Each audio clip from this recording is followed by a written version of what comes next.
Welcome back, everyone. Monday is Martin Luther King Jr. Day, and in Lexington, there's a commemoration that you're invited to take part in. Jay Alexander is here with the Martin Luther King Holiday Planning Committee to tell us more. Welcome to the show, Jay. Thank you so much for having me. Well, thank you for being here. Now, tell us a little bit about the history of the Martin Luther King commemoration and celebration that happens right here in Lexington. The MLK celebration started on the campus of UK as a candlelight vigil back in the 70s, headed by Chester and Ann Grundy and Terry Allen of UK.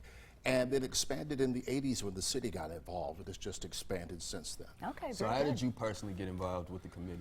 I came to Lexington in 1998 and been a part of the march and listening to the speakers every year. And Chester Grundy invited me to be a part of the committee and starting in 2005.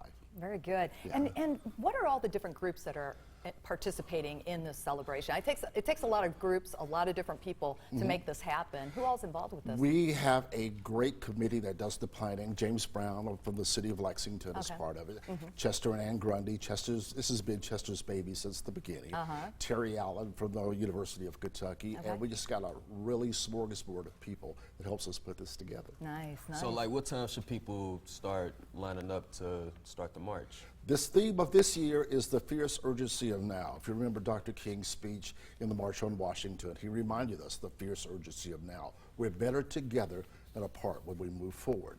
So March starts at 9:40. We line up for the march at 9:45. It starts at 10. Come through downtown. After the march, Starbucks, our partner, is supplying coffee and cocoa for the marchers.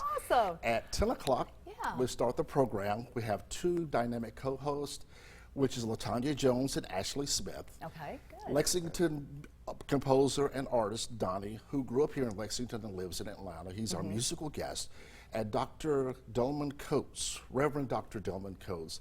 He is the senior pastor of Mount Edon Baptist Church in Clinton, Maryland. He's a Morehouse grad.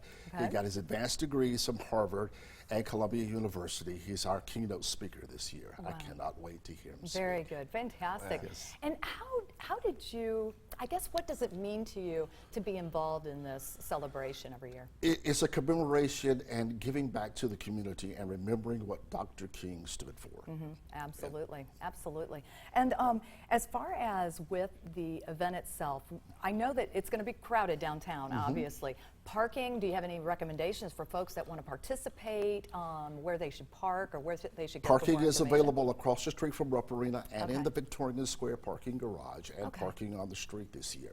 And at 2:30, we do have a free movie that's happening at the Kentucky Theater. Oh, very good. Green Book, the nice. Academy Award-winning film, and it's going to be great. That's fantastic. Okay, so where do people go to find out more information? They go to our website or to our Facebook page at MLK 2020. Awesome. Well, thank you very much for being here today. Thank you we so really much for having appreciate me. it.